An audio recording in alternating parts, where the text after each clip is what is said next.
Very warm good afternoon to all the students. बच्चों, जैसा कि हम सेल ऑर्गेनेल्स कर रहे हैं, कल हमने न्यूक्लियस पढ़ा था. आज हम एंडोप्लाज्मिक रेटिकुलम से शुरू करेंगे.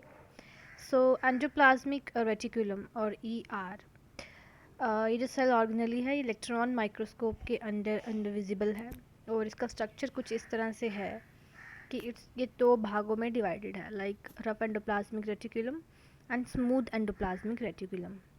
कुछ इस तरह से, और ये जो है न्यूक्लियस के साथ जॉइंट है. ठीक है.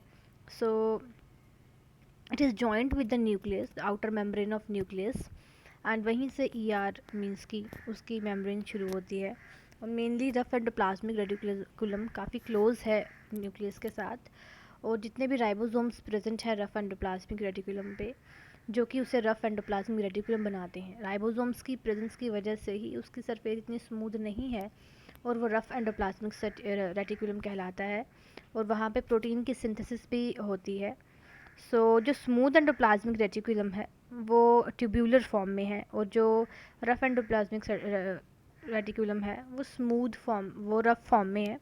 और वहाँ पे क्या है कि वहाँ पे राइबोसोम्स की प्रेजेंस है और वहाँ पे सिस्टर्ने प्रेजेंट है. उसका जो स्ट्रक्चर है वो सिस्टर्ने टाइप है, और जो स्मूथ एंडोप्लाज्मिक रेटिकुलम है वहाँ पे ट्यूब्यूलर स्ट्रक्चर्स प्रेजेंट हैं. जो एंडोप्लाज्मिक रेटिकुलम है बेसिकली उसके काफ़ी ज़्यादा फंक्शंस हैं. सबसे ज़्यादा तो यही है कि वो लिपिड्स और प्रोटीन सिंथेसिस में काफ़ी ज़्यादा हेल्प करते हैं. ये मीन्स कि काफ़ी बड़ी ऑर्गेनेली है, लार्जेस्ट ऑर्गेनेली है, एंड ये काफ़ी ज़्यादा प्रोटीन सिंथेसिस और सिक्रेशन, जो जिन सेल्स में प्रोटीन सिंथेसिस ज़्यादा होती है, प्रोटीन सिक्रेशन होती है, ये वहाँ पे RER मौजूद रहते हैं, और न्यूक्लियस की जो आउटर मेम्ब्रेन है उसके साथ हमेशा कंटिन्यूस रहते हैं. और अगर हम अलग से बात करें तो जो स्मूथ एंडोप्लाज्मिक रेटिकुलम है वो एक्चुअली मेजर साइट है सिंथेसिस ऑफ लिपिड्स की, और rough endoplasmic reticulum due to presence of ribosomes वहाँ पे प्रोटीन सिंथेसिस ज़्यादा होती है. ये आप स्ट्रक्चर देख सकते हो, ये न्यूक्लियस है, ये न्यूक्लियर पोर है, और ये इस तरह से रफ एंडोप्लाज्मिक रेटिकुलम जो है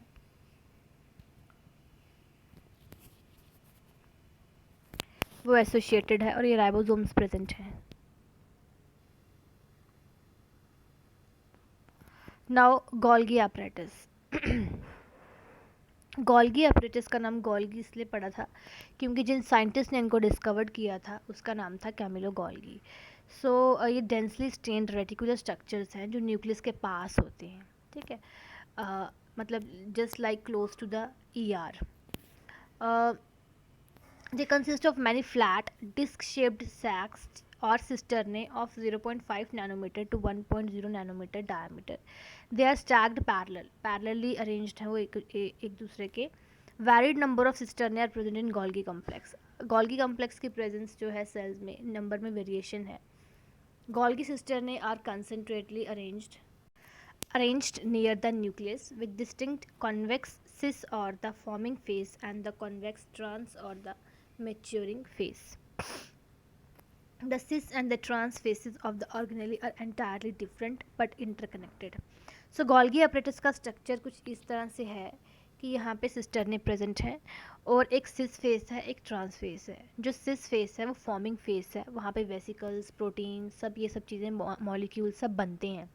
और जो ट्रांस फेस है वो कनकेव फेस है, और वो मेच्योरिंग फेस है. वहाँ से क्या होता है, ट्रांस फेस से जितने भी ऑर्गेनेलीज या वेसिकल्स जो फॉर्म्ड हो जाते हैं वहीं से एक्चुअली में पास आउट हो जाते हैं सेल्स में, जहाँ भी इन्हें जाना है. प्रोटीन्स, सॉर्टिंग ऑफ प्रोटीन्स, जहाँ भी उनका टारगेट है, चाहे सेल हो चाहे एक्स्ट्रा सेलुलर फ्लूइड हो, तो वहाँ से वो निकल जाते हैं. बेशक सिस और ट्रांस फेस टोटली अलग अलग हैं बट वो आपस में इंटरकनेक्टेड हैं. गोल्गी apparatus बेसिकली पैकेजिंग का काम करता है. It's principally performs a function of packaging का फॉर्म, प्रोटीन सॉर्टिंग का फॉर्म, और उसके बाद डिलीवरी होना उनका या तो इंट्रा सेलुलर टारगेट्स में या फिर सेल के बाहर. ठीक है. इस तरह से गोल्गी apparatus काम करता है. जो भी मटेरियल्स जो पैक होते हैं वो वेसिकल्स की फॉर्म में पैक होते हैं. ठीक है. ER के बिल्कुल पास होता है Golgi apparatus, just below the ER. ER से जो भी मटेरियल्स या प्रोटीन्स आती है उनकी पैकेजिंग जो होती है वो गोल्गी apparatus में होगी. ठीक है. गोल्गी apparatus में होगी. देन उसके बाद वहाँ से सारा सामान मैच्योरिंग फेज से ट्रांसफेज से बाहर जाएगा। ठीक है, सो वेसिकल्स के फॉर्म में ही इनकी क्या होती है, पैकेजिंग होती है, और फिर उसके बाद वहाँ से मैच्योर फेस यानी कि ट्रांस फेस में जाता है। इसलिए जो गोल्गी अपरेटस है वो हमेशा जो है रेटिकुलम के बिल्कुल पास रहता है। It's very close association with the endoplasmic reticulum. बहुत सारी ऐसी प्रोटीन्स है जो कि सिंथेसाइज्ड होती हैं राइबोसोम्स के द्वारा, जो कि एंडोप्लाज्मिक रेटिकुलम में प्रेजेंट होते हैं। राइबोसोम्स वही सिंथेसाइज करते हैं प्रोटीन, बाद में वो प्रोटीन्स मॉडिफाइड होके गोल्गी अपरेटस के सिस्टरने में जाकर रिलीज़ कर दिए जाते हैं ट्रांसफेज से। ठीक है, मॉडिफाइड उन्हें गोल्गी अपरेटस ही करेगा। उसके बाद ट्रांसफेज से, जो कि कनकेव फेस है, वहाँ से वो रिलीज हो जाते हैं। गोल्गी अपरेटस काफ़ी इंपॉर्टेंट ऑर्गेनेली है जो कि ग्लाइकोलिपिड और ग्लाइकोप्रोटीन्स की फॉर्मेशन में हेल्प करती है। ठीक है, ग्लाइकोप्रोटीन्स हो गया जब कार्बोहाइड्रेट मॉलिक्यूल प्रोटीन्स के साथ अटैच्ड है, और ग्लाइकोलिपिड्स हो गया जब कार्बोहाइड्रेट मॉलिक्यूल लिपिड्स के साथ अटैच्ड है। Then mitochondria. Mitochondria is basically semi-autonomous organelle. It has its own DNA, enzymes, proteins. ठीक है, और ये power house of the cell कहलाती है। सेल की जितनी भी एनर्जी है इसी में बनती है और यहीं से यूज़ होती है एटीपी की फॉर्म में। सो माइटोकॉन्ड्रिया जो होते हैं वो स्टेनिंग के बिना माइक्रोस्कोप में नहीं दिख पाते। सो माइटोकॉन्ड्रिया जो है वो उनका साइज़ और उनका जो नंबर है वो वेरी करता है सेल पे। जितनी सेल की ज़्यादा एक्टिविटी होगी उतना उनका नंबर ज़्यादा होगा। जैसे कि ब्रेन सेल्स हैं, हार्ट सेल्स हैं, मसल सेल्स हैं, ये दिन रात काम करते रहते हैं, दे नीड मोर एनर्जी। तो वहाँ पे क्या होगा कि माइटोकॉन्ड्रिया ज़्यादा प्रेजेंट होंगी। ओके, और शेप और साइज़ में भी क्या होगा कि इनकी काफ़ी वेरिएबिलिटी है, different different shapes and size according to the cell type. और वैसे तो typically they are sausage shaped या फिर आप सिलेंड्रिकल शेप्ड कह सकते हैं, जिसका डायमीटर है 0.2 टू 1.0 नैनोमीटर एंड लेंथ है 1.0 टू 4.1 नैनोमीटर। माइटोकॉन्ड्रिया जो है वो डबल मेम्ब्रेनस स्ट्रक्चर है। आप जैसे कि देख सकते हो इमेज में, डबल मेम्ब्रेनस स्ट्रक्चर है। एक आउटर मेम्ब्रेन है, एक इनर मेम्ब्रेन है, बीच में ल्यूमेन है जो कैविटी है, और इस तरह से दो एक्वस कंपार्टमेंट्स में वो डिवाइड होती है, like outer compartment and the inner compartment. जो इनर कंपार्टमेंट है वो काफ़ी होमोजेनस मटेरियल से, डेंस होमोजेनस सब्सटेंस से, मटेरियल से कवर्ड है, जिसे मैट्रिक्स कहते हैं। आप देख रहे हो पिक में किस तरह से मैट्रिक्स है, जो येलोइश ग्रीनिश पार्ट है। जो आउटर मेम्ब्रेन सिस्टम है वो कंटिन्यूस लिमिटिंग बाउंड्री, एक बाउंड्री सी फॉर्म करते हैं ऑर्गेनेली की, उसकी लाइन फॉर्म करते हैं। इनर मेम्ब्रेन में क्या है कि नंबर बहुत सारे इनर मेम्ब्रेन में है काफ़ी सारे फोल्ड्स प्रेजेंट हैं। ठीक है, इनर मेम्ब्रेन में काफ़ी सारे फोल्ड्स प्रेजेंट होते हैं जिन्हें में क्रिस्टे कहते हैं। ठीक है, ये जो क्रिस्टा है ये क्या करते हैं कि ये मैट्रिक्स की तरफ ज़्यादा जाते हैं। So they are towards the matrix. The cristae increases the surface area. Cristae क्या करते हैं, सरफेस एरिया को इंक्रीज कर देते हैं ताकि वहाँ पे ज़्यादा से ज़्यादा एनर्जी फॉर्मेशन हो। Two membranes have their own specific enzymes associated with the mitochondrial function. दोनों membranes इनका अपना अपना फंक्शन है, स्पेसिफिक फंक्शंस है, ताकि ये माइटोकॉन्ड्रियल फंक्शन को मेंटेन करके रख सकें। माइटोकॉन्ड्रिया एक ऐसी साइट है जहाँ पे क्या होगा कि एरोबिक रेस्पिरेशन भी होगी, सेलुलर एनर्जी जो होती है वो प्रोड्यूस होती है एटीपी की फॉर्म में। सो उनके पावर हाउस ऑफ सेल भी कहा जाता है। मैट्रिक्स में क्या होगा, सिंगल सर्कुलर डीएनए मॉलिक्यूल भी प्रेजेंट होगा, कुछ आरएनए मॉलिक्यूल्स प्रेजेंट होंगे, राइबोसोम्स प्रेजेंट होंगे जो कि स्मॉल होंगे, 70s होंगे, और भी कंपोनेंट्स होंगे जो सिंथेसिस ऑफ प्रोटीन्स के लिए इम्पॉर्टेंट हैं।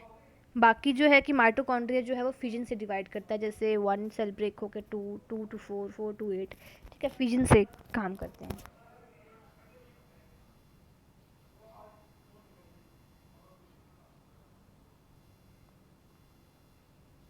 Now the organelle is plastids.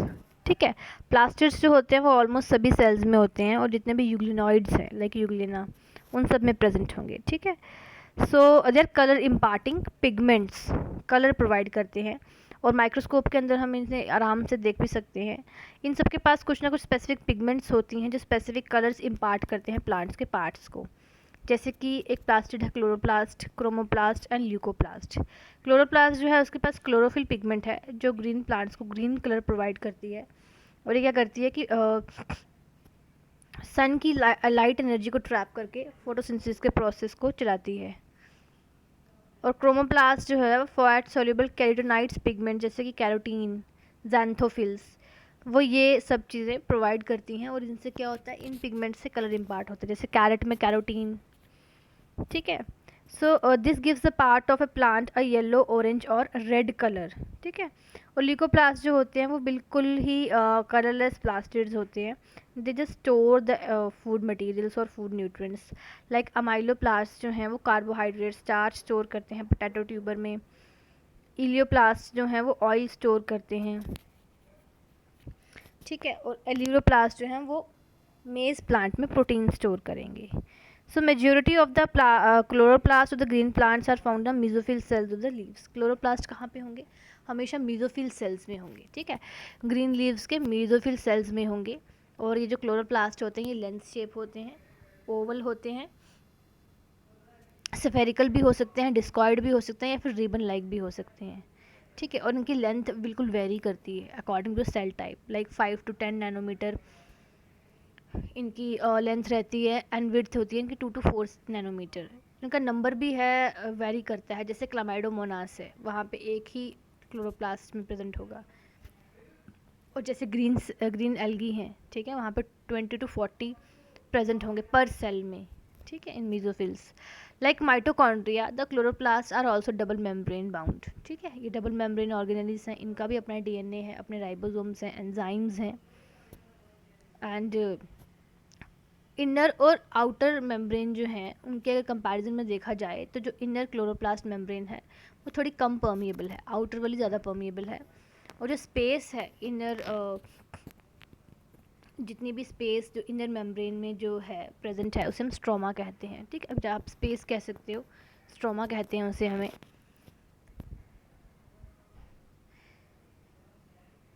A number of organise flattened membranous sacs. ठीक है। ये आप सामने देख ही रहे हो कैसे गोल गोल आपको कॉइन्स की तरह, जैसे कॉइन्स की एक ली पाइल होती है ना, कॉइन्स की पाइल, वैसे अगर आप देख रहे हो कैसे अरेंज है। इस एक को हम थाइलाकॉइड बोलेंगे, और जब कॉइन्स की तरह अरेंज्ड होंगे, स्टैक्स में अरेंज्ड होंगे, उसे हम ग्रैना बोलेंगे, या फिर इंटरग्रेनल थाइलाकॉइड्स बोलेंगे। उसके साथ साथ यहाँ पे बहुत सारी ऐसे फ्लैट मेम्ब्रेनस ट्यूब्यूल्स भी रहते हैं जिन्हें हमें स्ट्रोमा लेमेली कहते हैं, जो इन सभी थाइलाकॉइड्स को, जितने भी आप देख रहे हो ना कनेक्शंस, जो सभी थाइलाकॉइड्स को कनेक्ट कर रहे हैं, उन्हें हम क्या कहते हैं? इंटरग्रेनल थाइलाकॉइड्स। ठीक है। The membrane of thylakoids enclose space called lumen. यही थाइलाकॉइड्स की जो स्पेस है, ठीक है, जितने भी मेम्ब्रेन्स हैं थाइलाकॉइड्स की, एक स्पेस को इंक्लोज, जिसका नाम है lumen. The stroma of the chloroplast contains enzymes. ठीक है। क्लोरोप्लास्ट के स्ट्रोमा में काफ़ी एंजाइम्स हैं जो कार्बोहाइड्रेट्स और प्रोटीन की सिंथेसिस में हेल्प करते हैं। बहुत सारे ऐसे small double standard circular DNA भी प्रेजेंट हैं। ठीक है। राइबोसोम्स भी हैं। सो क्लोरोफिल पिगमेंट्स जो हैं वो थाइलाकॉइड्स में ही प्रेजेंट होती हैं। ठीक है।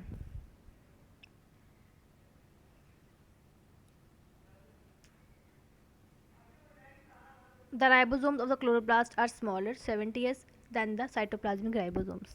जो क्लोरोप्लास्ट के जो राइबोसोम्स हैं वो थोड़े छोटे होते हैं, 70s के होते हैं, और जो साइटोप्लाज्मिक राइबोसोम होते हैं वो 80s होते हैं। सो आप देख भी सकते हो, ये आपकी आउटर मेम्ब्रेन है, ये इनर मेम्ब्रेन है, ये ग्रैनम है, ये थाइलाकॉइड है, और ये स्ट्रोमा लैमेले हैं। आप इन्हें फ्रेट्स भी कहते हैं जो आपस में एक दूसरे को कनेक्ट करते हैं, और ये स्ट्रोमा है। So this was all about today's organelles.